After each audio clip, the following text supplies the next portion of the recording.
It's wonderful to see you all here tonight. I was shocked this morning to find that the New York Times did not even mention this infamous and deeply sad anniversary. And I felt comforted to know that we would be gathering to mark this day together. We have come here tonight to be in community, to find support, and to remember what happened 62 years ago today. By our presence here, we say this is not a day like any other, business as usual. Tonight, we remember the loss of life, the pain, the devastation, the terror inflicted by our government on the people of Hiroshima. But I enjoin you. Let us grieve, but then let us rise up from our grief and raise our voices ever more loudly and clearly, and continue to proclaim our opposition to the war in Iraq, to the violence and poverty that plague our city, to the prejudice and injustice that are running rampant in our country, to the erosion of our civil liberties in the name of national security, to the rich getting richer on the backs of the poor, the sick, and the elderly, to the destruction of our environment, to the mistreatment of our Muslim brothers and sisters, to the mistreatment of those who have come to this country to taste the promise of democracy.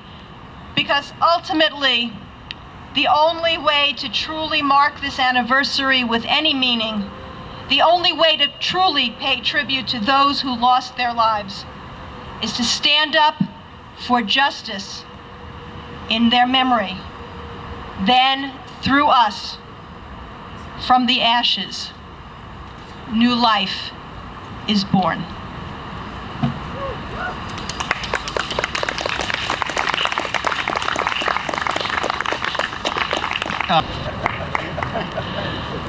I see that Joe Wasserman put on the agenda that I was a chemist on the Manhattan Project. I've just got to apologize that for 1 minute.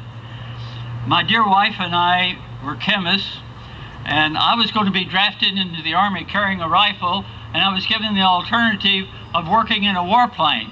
So we went with DuPont, and when we found out that DuPont had put us on the Manhattan Project, and we're making the bomb, 6 of we chemists said, we quit, we don't like this.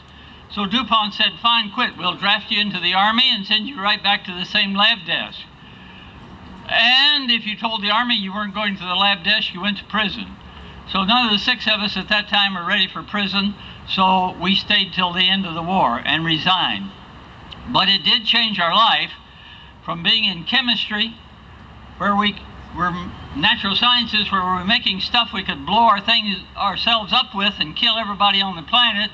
We decided to go into education, where maybe we could do a little something to save people rather than kill people.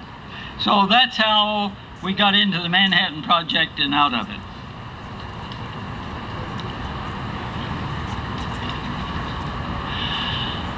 I was happy to see that the nuclear issues have been brought up in the nominees' debates, sort of on the side like.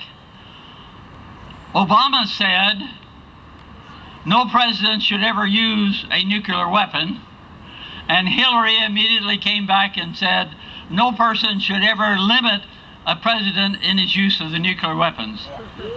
That's the only thing that's ever been said about nuclear weapons so far that I can find in the debates. And maybe if we can get hold of some of these people and get them to introduce the problem of nuclear weapons. But I found something in the last week that disturbs me almost as much as the nuclear weapons.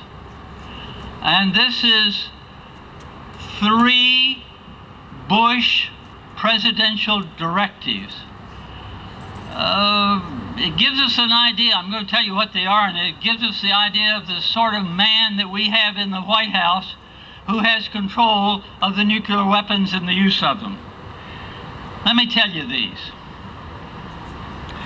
2 weeks ago, Bush issued an extraordinary executive order entitled blocking property of certain persons who threaten stabilization efforts in Iraq. It gives to the Secretary of the Treasury the authority to freeze the property of people who are engaged in violence or who pose a significant risk of engaging in violence, protesting with a sign. In violence against the Iraq government or the economic and reconstruction plan for Iraq. Did you hear that? It also bans donation of food, clothing, and medicine intended to be used to relieve human suffering to anyone whose property has been frozen. But if I'm carrying a protest sign and they come up and say, ho, you can be violent, you know, you're opposing the war in Iraq, and that's helping the people of Iraq, so we'll arrest you and take all of your property away from you. And nobody can give you anything because that's prohibited too. They can't feed you, you or your family. Do you know that? On August the 1st, Bush issued a similar executive order, this one entitled Blocking Property of Persons Undermining the Sovereignty of Lebanon or its Democratic Processes and Institutions. Syrian meddling in Lebanon constitutes an unusual and extraordinary threat to the national security and foreign policy of the United States. Did you know that? Bush asserted, adding, I hereby declare a national emergency to deal with this threat. He's declared a national emergency because some of us might say, well, what's happening in Lebanon is right, not right. And he can take all of our property if we say that, and he knows it. This executive order is even more sweeping. Where the one on Iraq applies to people who engage in violent acts or pose a significant risk of engaging in violent acts, this one doesn't even bother to limit it to that. Anyone who engages in any act, violent or non-violent, against the government of Lebanon can now have his or her property frozen. And it also gives the Treasurer or Secretary the authority to freeze the assets of a spouse or dependent child of any person who is frozen. The executive order on Lebanon also bans food, medicine, and humanitarian aid to anyone whose property is frozen, and that includes a dependent child. I think that's terrible. I think we ought to be contacting our congresspersons and tell them about these executive orders. I talked to Joe Courtney the other day, our representative from Mansfield, and I said, do you know about these executive orders? He said, I never heard of them. And it's never appeared in the media. Paris Hilton will be there for hours and days.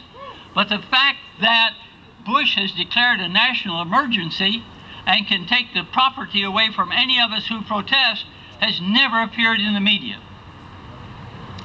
If you want to see these directives, go to internet, type in Google, whitehouse.gov, and these directives are there on whitehouse.gov internet. I'm disturbed by this. I hope each one of you will contact your congresspersons and say, do something about these directives. They are illegal. They are terrible.